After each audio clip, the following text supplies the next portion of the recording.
بسم الله الرحمن الرحيم. الحمد لله الذي أنزل على عبده الكتاب ولم يجعل له عوجا قيما لينذر بأسا شديدا من لدنه ويبشر المؤمنين الذين يعملون الصالحات أن لهم أجرا حسنا ماكثين فيه أبدا وينذر الذين قالوا اتخذ الله ولدا ما لهم به من علم ولا لآبائهم كبرت كلمة تخرج من أفواههم إن يقولون إلا كذبا فلعلك باخع نفسك على آثارهم إن لم يؤمنوا بهذا الحديث أسفا إنا جعلنا ما على الأرض زينة لها لنبلوهم أيهم أحسن عملا وإنا لجاعلون ما عليها صعيدا جرزا أم حسبت أن أصحاب الكهف والرقيم كانوا من آياتنا عجبا إذ أوى الفتية إلى الكهف فقالوا ربنا آتنا من لدنك رحمة وهيئ لنا من أمرنا رشدا فضربنا على آذانهم في الكهف سنين عددا ثم بعثناهم لنعلم أي الحزبين أحصى لما لبثوا أمدا نحن نقص عليك نبأهم بالحق إنهم فتية آمنوا بربهم وزدناهم هدى وربطنا على قلوبهم إذ قاموا فقالوا ربنا رب السماوات والأرض لن ندعو من دونه إلها لقد قلنا إذا شططا هؤلاء قوم اتخذوا من دونه آلهة لولا يأتون عليهم بسلطان بين فمن أظلم ممن افترى على الله كذبا وإذ اعتزلتموهم وما يعبدون إلا الله فأووا إلى الكهف ينشر لكم ربكم من رحمته ويهيئ لكم من أمركم مرفقا وترى الشمس إذا طلعت تزاور عن كهفهم ذات اليمين وإذا غربت تقرضهم ذات الشمال وهم في فجوة منه ذلك من آيات الله من يهد الله فهو المهتد ومن يضلل فلن تجد له وليا مرشدا وتحسبهم أيقاظا وهم رقود ونقلبهم ذات اليمين وذات الشمال وكلبهم باسط ذراعيه بالوصيد لو اطلعت عليهم لوليت منهم فرارا ولملئت منهم رعبا وكذلك بعثناهم ليتساءلوا بينهم قال قائل منهم كم لبثتم قالوا لبثنا يوما أو بعض يوم قالوا ربكم أعلم بما لبثتم فابعثوا أحدكم بورقكم هذه إلى المدينة فلينظر أيها أزكى طعاما فليأتكم برزق منه وليتلطف ولا يشعرن بكم أحدا إنهم إن يظهروا عليكم يرجموكم أو يعيدوكم في ملتهم ولن تفلحوا إذا أبدا وكذلك أعثرنا عليهم ليعلموا أن وعد الله حق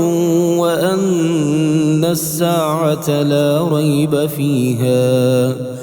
إذ يتنازعون بينهم أمرهم فقالوا ابنوا عليهم بنيانا ربهم أعلم بهم قال الذين غلبوا على أمرهم لنتخذن عليهم مسجدا سيقولون ثلاثة رابعهم كلبهم ويقولون خمسة سادسهم كلبهم رجما بالغيب ويقولون سبعة وثامنهم كلبهم قل ربي أعلم بعدتهم ما يعلمهم إلا قليل فلا تمار فيهم إلا مراء ظاهرا ولا تستفت فيهم منهم أحدا ولا تقولن لشيء إني فاعل ذلك غدا إلا أن يشاء الله واذكر ربك إذا نسيت وقل عسى أن يهديني ربي لأقرب من هذا رشدا ولبثوا في كهفهم 300 سنين وازدادوا 9 قل الله أعلم بما لبثوا له غيب السماوات والأرض أبصر به وأسمع ما لهم من دونه من ولي ولا يشرك في حكمه أحدا واتل ما أوحي إليك من كتاب ربك لا مبدل لكلماته ولن تجد من دونه ملتحدا واصبر نفسك مع الذين يدعون ربهم بالغداة والعشي يريدون وجهه ولا تعد عيناك عنهم تريد زينة الحياة الدنيا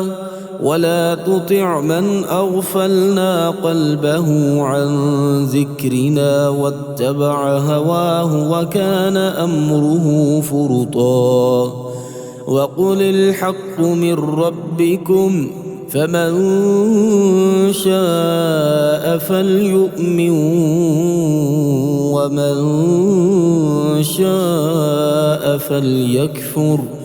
إنا أعتدنا للظالمين نارا أحاط بهم سرادقها وإن يستغيثوا يغاثوا بماء كالمهل يشوي الوجوه بئس الشراب وساءت مرتفقا إن الذين آمنوا وعملوا الصالحات إنا لا نضيع أجر من أحسن عملا أولئك لهم جنات عدن تجري من تحتهم الأنهار يحلون فيها من أساور من ذهب ويلبسون ثيابا خضرا من سندس واستبرق متكئين فيها على الأرائك نعم الثواب وحسنت مرتفقا. واضرب لهم مثل الرجلين جعلنا لأحدهما جنتين من أعناب وحففناهما بنخل وجعلنا بينهما زرعا كلتا الجنتين آتت أكلها ولم تظلم منه شيئا وفجرنا خلالهما نهرا وكان له ثمر فقال لصاحبه وهو يحاوره أنا أكثر منك مالا وأعز نفرا. ودخل جنته وهو ظالم لنفسه قال ما أظن أن تبيد هذه أبدا وما أظن الساعة قائمة ولئن رددت إلى ربي لأجدن خيرا منها منقلبا. قال له صاحبه وهو يحاوره وكفرت بالذي خلقك من تراب ثم من نطفة ثم سواك رجلا لكن هو الله ربي ولا أشرك بربي أحدا. ولولا إذ دخلت جنتك قلت ما شاء الله لا قوة إلا بالله إن ترني أنا أقل منك مالا وولدا فعسى ربي أن يؤتيني خيرا من جنتك ويرسل عليها حسبانا من السماء فتصبح صعيدا زلقا أو يصبح ماؤها غورا فلن تستطيع له طلبا. وأحيط بثمره فأصبح يقلب كفيه على ما أنفق فيها وهي خاوية على عروشها ويقول يا ليتني لم أشرك بربي أحدا ولم تكن له فئة ينصرونه من دون الله وما كان منتصرا. هنالك الولاية لله الحق هو خير ثوابا وخير عقبا. واضرب لهم مثل الحياة الدنيا كماء أنزلناه من السماء فاختلط به نبات الأرض فأصبح هشيما تذروه الرياح وكان الله على كل شيء مقتدرا. المال والبنون زينة الحياة الدنيا والباقيات الصالحات خير عند ربك ثوابا وخير أملا. ويوم نسير الجبال وترى الأرض بارزة وحشرناهم فلم نغادر منهم أحدا وعرضوا على ربك صفا لقد جئتمونا كما خلقناكم أول مرة بل زعمتم أن لن نجعل لكم موعدا ووضع الكتاب فترى المجرمين مشفقين مما فيه ويقولون يا ويلتنا ما لهذا الكتاب لا يغادر صغيرة ولا كبيرة إلا أحصاها ووجدوا ما عملوا حاضرا ولا يظلم ربك أحدا وإذ قلنا للملائكة اسجدوا لآدم فسجدوا إلا إبليس كان من الجن ففسق عن أمر ربه أفتتخذونه وذريته أولياء من دوني وهم لكم عدو بئس للظالمين بدلا ما أشهدتهم خلق السماوات والأرض ولا خلق أنفسهم وما كنت متخذ المضلين عضدا ويوم يقول نادوا شركائي الذين زعمتم فدعوهم فلم يستجيبوا لهم وجعلنا بينهم موبقا ورأى المجرمون النار فظنوا أنهم مواقعوها ولم يجدوا عنها مصرفا ولقد صرفنا في هذا القرآن للناس من كل مثل وكان الإنسان أكثر شيء جدلا وما منع الناس أن يؤمنوا إذ جاءهم الهدى ويستغفروا ربهم إلا أن تأتيهم سنة الأولين أو يأتيهم العذاب قبلا وما نرسل المرسلين إلا مبشرين ومنذرين ويجادل الذين كفروا بالباطل ليدحضوا به الحق واتخذوا آياتي وما أنذروا هزوا ومن أظلم ممن ذكر بآيات ربه فأعرض عنها ونسي ما قدمت يداه إنا جعلنا على قلوبهم أكنة أن يفقهوه وفي آذانهم وقرا وإن تدعهم إلى الهدى فلن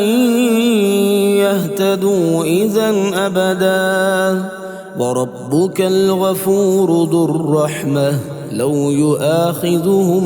بما كسبوا لعجل لهم العذاب بل لهم موعد لن يجدوا من دونه موئلا وتلك القرى أهلكناهم لما ظلموا وجعلنا لمهلكهم موعدا وإذ قال موسى لفتاه لا أبرح حتى أبلغ مجمع البحرين أو أمضي حقبا فلما بلغا مجمع بينهما نسيا حوتهما فاتخذ سبيله في البحر سربا فلما جاوزا قال لفتاه آتنا غداءنا لقد لقينا من سفرنا هذا نصبا قال أرأيت إذ أوينا إلى الصخرة فإني نسيت الحوت وما أنسانيه إلا الشيطان أن أذكره واتخذ سبيله في البحر عجبا قال ذلك ما كنا نبغي فارتدا على آثارهما قصصا فوجدا عبدا من عبادنا آتيناه رحمة من عندنا وعلمناه من لدنا علما قال له موسى هل أتبعك على أن تعلمني مما علمت رشدا قال إنك لن تستطيع معي صبرا وكيف تصبر على ما لم تحط به خبرا قال ستجدني إن شاء الله صابرا ولا أعصي لك أمرا قال فإن اتبعتني فلا تسألني عن شيء حتى أحدث لك منه ذكرا فانطلقا حتى إذا ركبا في السفينة خرقها قال أخرقتها لتغرق أهلها لقد جئت شيئا إمرا قال ألم أقل إنك لن تستطيع معي صبرا قال لا تؤاخذني بما نسيت ولا ترهقني من أمري عسرا فانطلقا حتى إذا لقيا غلاما فقتله قال أقتلت نفسا زكية بغير نفس لقد جئت شيئا نكرا قال ألم أقل لك إنك لن تستطيع معي صبرا قال إن سألتك عن شيء بعدها فلا تصاحبني قد بلغت من لدني عذرا فانطلقا حتى إذا أتيا أهل قرية استطعما أهلها فأبوا أن يضيفوهما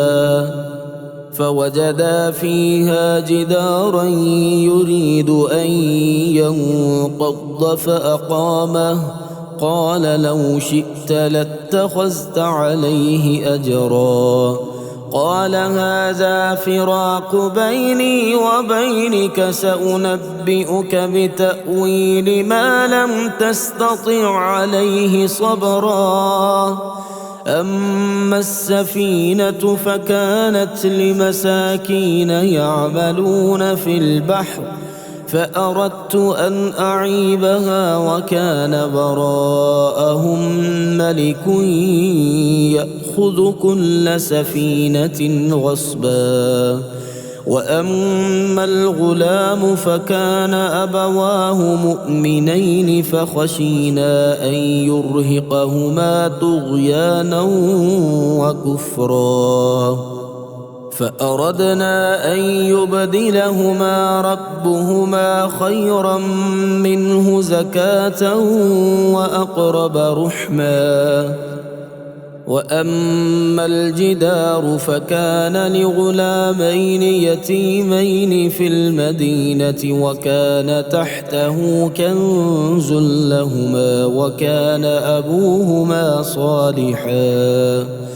فأراد ربك أن يبلغا أشدهما ويستخرجا كنزهما رحمة من ربك وما فعلته عن أمري ذلك تأويل ما لم تسطع عليه صبرا ويسألونك عن ذي القرنين قل سأتلو عليكم منه ذكرا إنا مكنا له في الأرض وآتيناه من كل شيء سببا فأتبع سببا حتى إذا بلغ مغرب الشمس وجدها تغرب في عين حمئة ووجد عندها قوما. قلنا يا ذا القرنين إما أن تعذب وإما أن تتخذ فيهم حسنا. قال أما من ظلم فسوف نعذبه ثم يرد إلى ربه فيعذبه عذابا نكرا. وأما من آمن وعمل صالحا فله جزاء الحسنى وسنقول له من أمرنا يسرا. ثم أتبع سببا حتى إذا بلغ مطلع الشمس وجدها تطلع على قوم لم نجعل لهم من دونها سترا.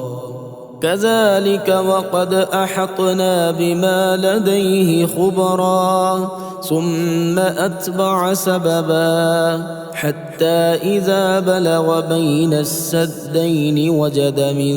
دونهما قوما لا يكادون يفقهون قولا. قالوا يا ذا القرنين إن يأجوج ومأجوج مفسدون في الأرض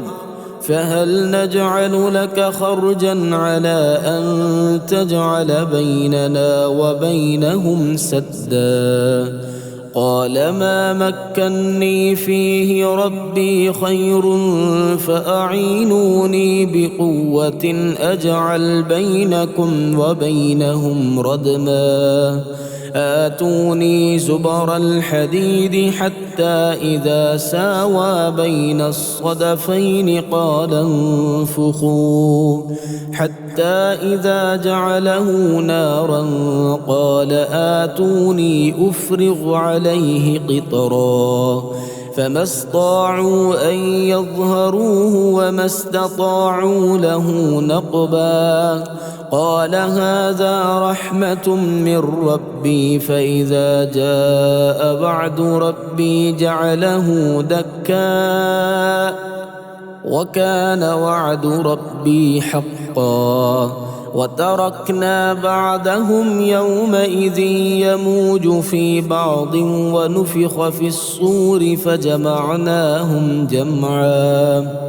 وعرضنا جهنم يومئذ للكافرين عرضا. الذين كانت أعينهم في غطاء عن ذكري وكانوا لا يستطيعون سمعا. أفحسب الذين كفروا أن يتخذوا عبادي من دوني أولياء إنا أعتدنا جهنم للكافرين نزلا. قل هل ننبئكم